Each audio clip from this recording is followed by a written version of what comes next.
together. Yeah, I know. You get what I'm saying, though. Right. And if you don't get what I'm saying, listen to the song. For everybody else who heard this. All right. So when you're composing these songs, what did you come up first? The music or the lyrics? I think it's random. It depends. It really depends. I mean, I don't. There's some days where you get like a writing bug, and you just sit there and all you want to do is write, and you get this inspiration coming like shoo shoo, and it's just coming at you. You know what I'm saying? Right. And that happens. And I've had songs, and one day I'm just writing in the song after song, and I'm like, wow. And please believe me, when you get like that, don't stop, because it doesn't always happen. So you got to really take advantage. But I think after you've been writing for a while, you get in the habit of writing everything down, because you always think, I can use that. Even if you don't finish it, you might write a couple lines down. And when you're putting together a song now, you may miss a verse, miss pieces, and you find you're going into the archives. Hey, I got a verse from that I can use here, and you're putting things together. And I mean, the writing is just the first part, because when you start recording it, you're removing things, changing words. It's not really finished until it's finished. You know, and I go by concepts. So I don't think it's finished until it's pressed, mastered, everything. So could you tell us more about those concepts, those structures that you put them, you know? Let me see. I think, in terms of the concepts, you can't speak about something and expect others to believe you if you don't believe what you're speaking about. So I try to place myself and go from my experiences. I'm not here to lie. I'm not here to tell anybody what I have and what I don't have. I'm just a human being who experiences emotions, so I'm going to write about them. I'm going to write about when I'm sad. I'm going to write about when I'm happy. I'm going to write about the things that make me smile. You know, the things that make me frown. If I don't like something, I mean, you can't expect to write a song and you're not living what you're saying, because if you don't believe yourself, who's going to believe you? You know what I'm saying? It doesn't make sense. And that's kind of how I structure it. I mean, do I want to hear this? You know, I think when you're younger, you write what you think people may want to hear, what they like. And I see a lot of young, you know, you write what you think everybody's writing about. But when you take yourself out of the music and you think, you know what, man, I'm not trying to impress anybody. I don't care what anybody thinks, but I'm trying to express myself. And I think that's where you get that real you, because you're so comfortable with yourself now that you can be yourself and be yourself to anybody, and that shows. You know, you're not fronting, you're not posing, you're not trying to get attention, and the attention just comes. You know, people look at you and they don't respect you because of the music that you produce. They respect you because of the individual that you are, and then that stems into the music that you produce. You know, I mean, I prefer for you to think I produce crap, but you look at me and hold your head high and know that I respect this guy, because, I mean, hey, if you're going to go down swinging, but go down your way. Mm-hmm. You know, and go down doing it the right way. You know, God first, your family. You go forward. All right. So which songwriters do you admire the most? Songwriters, Paul Simon is on the top there. John Lennon, Babyface. I mean, I think different people for different things. You know, it's just like music. I don't listen to one variety of music.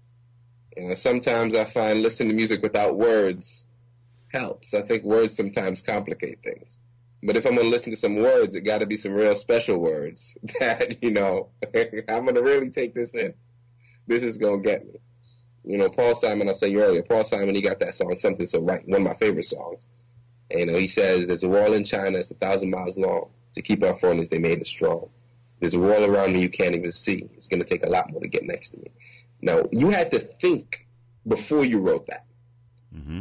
You didn't just sit there and say, hey, I'm going to write this down. This sounds kind of cool. You know what I'm saying? Right. I give something like that credit.